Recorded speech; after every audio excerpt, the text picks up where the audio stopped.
In his presentation tonight, Jim is going to tell us how to straighten our speaking skills so that we consistently give great speeches.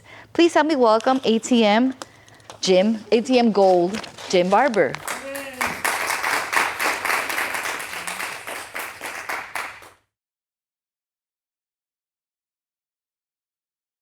Thank you, Madam Toastmaster. My fellow Toastmasters, our most welcome guest, AJ. There you are. As many of you know, I've been a member of Toastmasters, Plantation Toastmasters specifically, for quite a while, 35 years to be exact. So I believe in the Toastmasters program. This is a great program, and I think it's worthwhile for everybody. Everybody can get something out of this. But it is a great program. It's not a perfect program. It has its problems. And tonight I'm going to address one of those problems.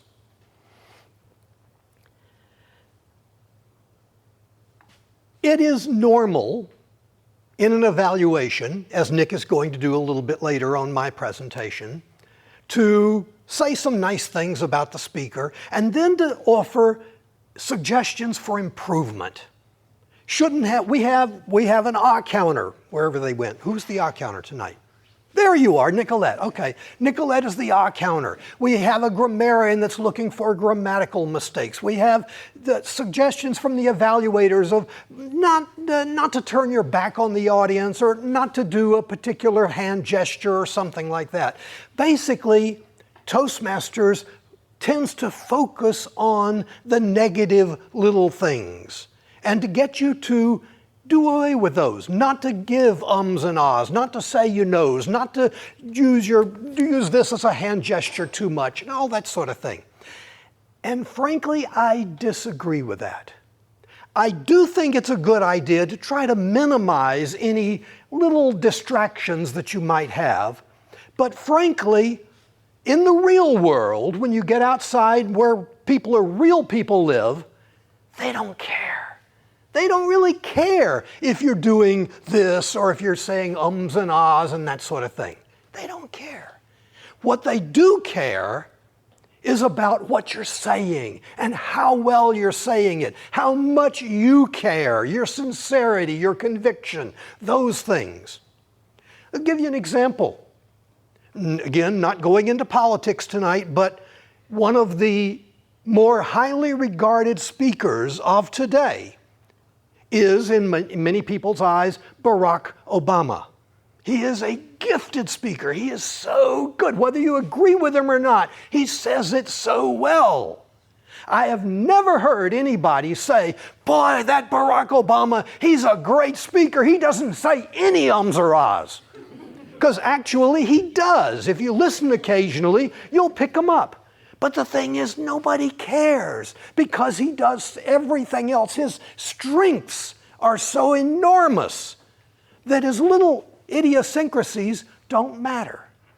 And that's why I wish that Toastmasters did more to encourage people to grow their strengths as opposed to trying to minimize their weaknesses and deficiencies. Yes, it's good to get rid of ums and ahs. Yes, it's good to get rid of bad hand gestures. But I would like people to discover, uncover, and strengthen their strengths. I'll give you an example. He doesn't know I'm going to do this, but Eric Jacobson. Does Eric Jacobson have a strength? Is there something about him that he's good at? Anybody?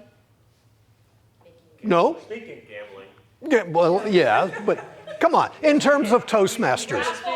He wins the raffle. You're letting me He's a down. good speaker and he wins contests because he communicates so well. That's true. Okay. He doesn't humor. Yeah, that's right. Thank you. That's what I was looking for. Eric is funny.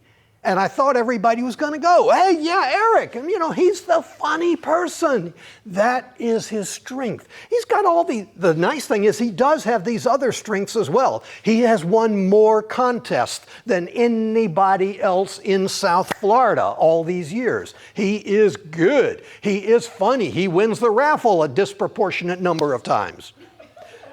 He's got a lot of strengths coming from him. But he's not alone. Sitting next to him, Alan Abadi.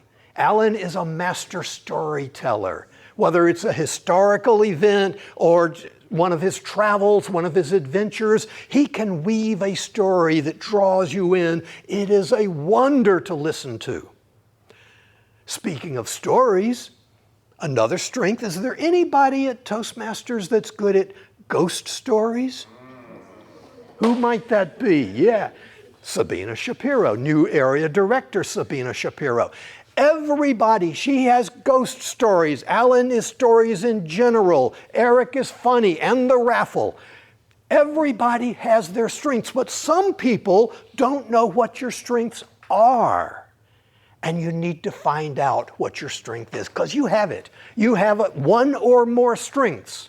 You need to find out what they are, and you need to build on those. And that, in my opinion, is far more important than minimizing your ums and ahs by not doing the prayer position when you're talking to people, by not pacing around. Those things are important, yes, but it's more important to know what you are good at. And you may not know yet because you haven't tried. You haven't done anything. You haven't experimented. And that's why Toastmasters, being a safe place to fail, is the place to come and try things. Don't do the same old speech that you've done time and time again. Try something new. Maybe it won't work. That's okay. But maybe it will. Maybe you will discover something about yourself that you didn't know you had. And when you do that, and when you build on that, you are going to become not a good speaker, but a great speaker that people are going to look forward to hearing. Madam Toastmaster.